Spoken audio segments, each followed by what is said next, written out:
I'm Gary Turton. I'm a franchisor for Jim's Mowing for New Zealand North, 18 years. Before that I had my own software company.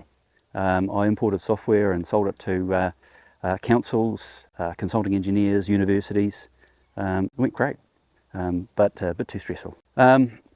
Well, I decided I needed a lifestyle change and to do something where I could be a bit more physical, where I could be helping people more, and I found I loved training and teaching people stuff, and through software. I was teaching them software stuff, and it just rolled from there. I saw an ad in the paper, and it was for the area I lived in, and I thought, this is pretty good. And then I made a few phone calls and made an offer, which was pretty cool. But then Jim said no. He said, we've got to check out that you're good enough. And I thought, this is a bit weird, because I was waving a big fat check, and you think you wave a big fat check, people just say yes. I said, no, you've got to come to Australia. You've got to spend a week figuring out, and we'll figure out if you're good enough, and you'll learn how we work. And so I thought, oh, okay, cool, I'll do that. Went to Oz, did the course, and what I thought was, it was just a formality, but it wasn't. On the Thursday, the guy running the course actually stood up at the start of the day and said, you guys might notice, this guy and this guy, they're not here. I had a chat with them last night. Said, yeah, they're not the sort of people that we want in gyms. And I was blown away by that, because, you know, they would be waving big fat checks too. Right? But it really emphasised for me how seriously they took it, because those guys had already stood out as not actually being open, trusting, and particularly caring. And I didn't think they were going to be good franchisor candidates. So I was wrapped. And then we're away into it. But in those days, we didn't have enough work, quite frequently, you know. And if an unserviced job came through, I'd be running around finding a guy who I knew maybe could do with a bit more work, and made a mistake in not asking for it, saying, hey, take this unserviced job. Right? Now we're getting thousands of unserviced jobs a year. So it totally changed. And people seek out gyms now. You know, before we were advertising, and now everyone knows us. We've got so many trailers out there, people just see us everywhere. Well, it's hard to tell, really. It's nothing magic, except that all the guys do great service, you know, and we hammer home good service. That comes from Jim. We hammer home good service, and the systems are there to make sure that if there are mistakes, they get picked up on and fixed, and guys get retrained. So good service, people talk, people see the brand, people see the face. I was talking to a prospect this morning, and he said, that's magic, that just stands out everywhere. It's a unique brand, it captures my attention, and I can tell that the guy's honest. Yeah, so accountability is what it's all about.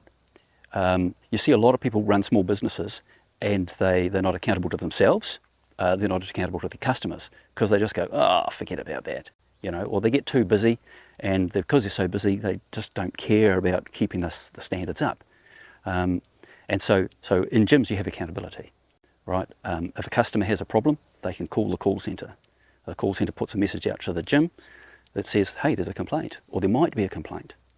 A copy comes to the franchisor, right? And the franchisor then is making the franchisee accountable, right? And they will then do the right thing, which comes back to giving great service in the end. You know, everyone makes mistakes from time to time, but it's how you then respond to fix it that counts. Yeah. So mowing's, you know, it is the core, but mowing is just one small part of what we do. You know, we can look after people's entire properties. Mowing, weeding, gardening, spraying, fertilising.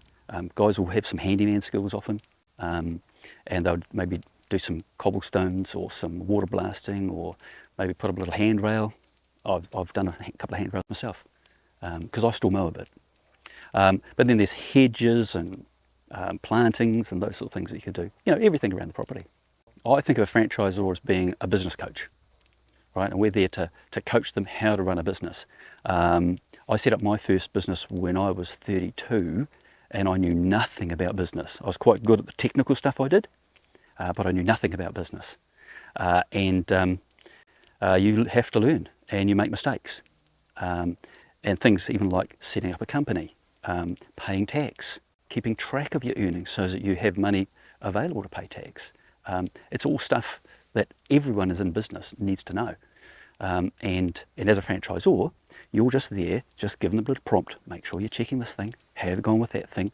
Do you need some help with this? And make sure that while they will make mistakes, the mistakes aren't as big or as bad as the ones that I made. Well, not so much a corporate IT background, but a consulting engineering background. Yeah, consulting engineering background, and you jump into something like this for yourself, and you have to become a jack of all. You've got to cover a whole lot of bases instead of just being specialised. So when they come into gyms, they're given a very thorough induction. A whole week of business, ethics, IT, systems, even before you start to do the actual mowing stuff, to give them the basics, so they've got a foundation they can build on. And then we also teach them about the mowing stuff itself, right? Trailers, gear maintenance, grasses, all that sort of stuff, sprayers. And after they've been on that formal course, then they come to the franchisor and they spend some time with the franchisor with some more training, right? Specific stuff for the area they're in, because here in Auckland, right, the grass is different to other places in New Zealand, right? A lot of kikuya. It's a particular type of mowing technique for mowing kikuya, right? Particular type of gear that you need. So we teach them about that stuff. And then we're there holding their hand isn't the right word, but we're there beside them as they take their steps into running their business. Regular calls, regular visits. And in my case, about 2 to 3 months after they've started, I visit them and do what I call advanced mowing tips, because no one's ready for the really fine detail stuff when they're brand new. And then once they've got the basics under control, meet up with them, look at how they're mowing, look at how they're doing their business, and maybe there's some things that we can help them with. There always is. Oh yeah, there's just oodles of work. Every franchisee that's doing the right thing gets overloaded, and they have to start learning how to say no. Right, and that's part of what we coach as well, is how to say no without annoying people, how to say no in a constructive way, so that people still think you're a nice guy. Oodles and oodles of opportunity. Just in my own team with 30 guys, we're turning away each year just over 1,000 new jobs. That means I could put on 4 or 5 new guys tomorrow, and we'd still have oodles of work. So what they get is well, really it's this. This is powerful. This means that you can probably charge nearly twice as much as what the independents do. That's what I've found.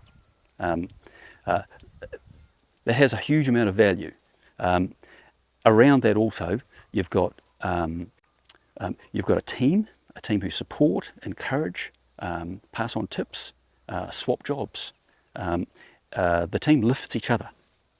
The idea being that we all get better together, right? Because we're helping each other. We're not in each other's pockets, but we are working as a team. We get some discounts, but really it's about getting that brand and that system that works. That system works. That system gives great customer service, and with great customer service comes the ability to charge a premium. And we're a premium brand. We're a premium product. We're the top of the market, right? And even though we're top of the market and we're charging high prices, we still have more work that we can cope with. I was talking to one of my customers the other day, because I still mow a bit, and he said, "Oh, how's it going?" I said, "Oh, we just got so much work." The first thing he said, "It's because you're too cheap." I said, "Mate, okay, right, we'll have to pull our price up again." We don't know where the limit is on the price that we can charge, because people still want us. So mowing the lawn is just one part of service, and to be blunt, quite a small part of it, right? Yes, you do your job, but your job is not actually mowing the lawn. Your job is actually customer service. And if you switch your focus so that your focus is on customer service, which means when someone calls you, you call them back, or you message them. You make some effort to contact them reasonably quickly, right? If they expect you at a certain time, you're there at a certain time, right? If you've got a schedule that you've committed to, you keep to it, right? If you're going to do a range of jobs on a site, you do all the jobs. If you run out of time, which sometimes happens, you let them know. Simple stuff. That's customer service, and that's our business. We have been around for a long time. We've been around for a long time. People all know gyms, and the demand is just growing and growing. It's phenomenal how much it's grown. The biggest thing that I've seen happen with gyms is the adoption of technology, and using technology to make our jobs easier. Using the smartphones for direct messaging to people, but then using the smartphones for the apps, right? Big commitments to search engine optimization on websites so that people can find us easily. That stuff was all making our job easier. There's massive room to grow, massive. We've only scratched the surface. People don't want to mow their own lawns and do their own gardens. That's just how they are, and less want to do it, and we're the people to fill that gap for people who want good service and are prepared to pay a reasonable price for it.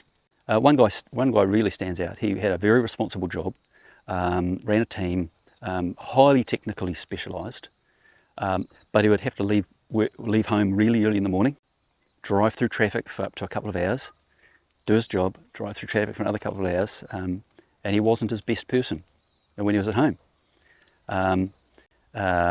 He decided he had to make a change, joined gyms, and he's making almost the same money, but he sees his kids off in the morning, and he's there in the afternoon for dinner at the same time. He's got flexibility with his time, and it's just a complete lifestyle change. Just fantastic. Relationships with his kids, with his wife, with himself, are just so much better. Is there many stories like that you hear with your franchisees? Yeah, most of them are like that.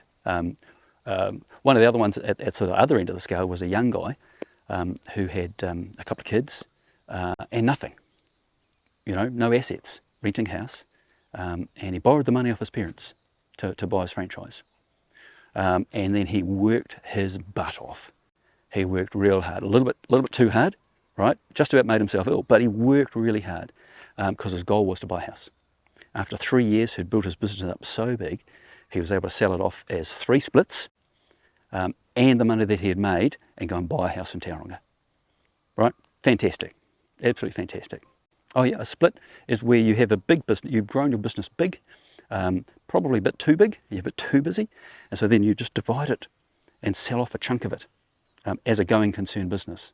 Because it's going, everything's in place, it's really easy for a new person to come in and take that and then build it to where they want to go. Yeah, so they can buy a brand new business with no customers. I call it a naked business, and build from there. Of course, that's a lot cheaper. Or they can buy a small starter business with a few customers, a little bit more expensive. Or they then start looking at buying maybe a split, or even a full business. Each one of those, different price because you're getting different value, right? But each one of them, there's support systems around them to help them build their business where they want to go. Oh, just give us a call. Give us a call, give your number to the people at the call centre, or fill in the form, and then the franchisor, me, will give you a quick call just to say g'day and get to know you a wee bit. Ask you a few questions, because it's a very important decision you make, and we got to see that we fit. That you're going to fit with us, and that you like us as well. Yeah, really important. Before you get too far down the track, go out for a day or 2 days. I've had some guys go out for multiple days, just to see that that you really do like it. It'd be horrible to go all the way down the track and then go out and start mowing and find, actually, I don't like mowing lawns. But most of the guys have what I call this mindset of being a bit of a lawn tragic. Just love mowing lawns. I love mowing lawns. Right? Sitting on my ride-on or walking behind a mower with a radio playing on the earphones and listening to stuff, and just mowing grass. Maybe it's the smell, maybe it's the way it looks afterwards. I don't know, but it's lovely. Most of my guys tend to be white collar. They've spent 20 years inside. They spent 20 years staring at a computer, right, looking at 4 walls, having 6 bosses, you know, all telling them different things to do. And they tend to go, is this it? You know, am I going to spend the next 20 years doing this? Sure, there's something better to do. You know, I like being physical. I like being outside. And so they see running a mowing business as a way to use their actual skills that they've got of self-management, people management, time management, take those skills and their interest in being outside and run a business for themselves and have freedom. That's what they look for: freedom, choice, flexibility, right, and time with their family. Right? I'm a mountain biker. Yeah, that's my pet hobby. Yeah, and I can still keep up with my 17-year-old. He's my youngest, and I still keep up with him just. He's got a bit fitter recently. And so that's great fun. You know, mowing keeps me fit. I go do the mountain biking and tramping and walking. So it's kikuya. Yeah, kikuya grass, a very hardy, very fast growing brute of a grass. And so we just have to really work hard on keeping it under control. A lot of people in newer subdivisions will get lawns laid of a fescue or maybe even a ryegrass, usually tall fescue, and that takes a different type of care. But to be blunt, you're just about wasting your time trying to plant anything else, because the kikuya will get in unless you spend hundreds and hundreds of dollars really maintaining that tall fescue, you know, at a premium level all the time. So yeah, so the kikuya grass survives just about anything. Survives droughts, survives wet, goes across sand, clay, all sorts of stuff, right? And just keeps growing. And then when we hit the spring flush, it goes absolutely nuts, and produces heaps and heaps of clippings that we've just got to keep under control.